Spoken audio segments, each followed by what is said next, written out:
esperamos el próximo 5 de noviembre en la disputa de la séptima jornada de Liga, en la que recibiremos a Guipúzcoa Basket. ¡Aupa Zaragoza!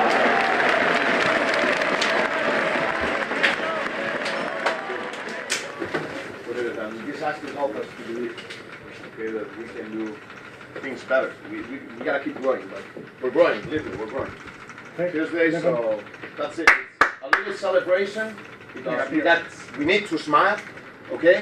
Not too much because we only want to win. Okay? And we gotta keep going.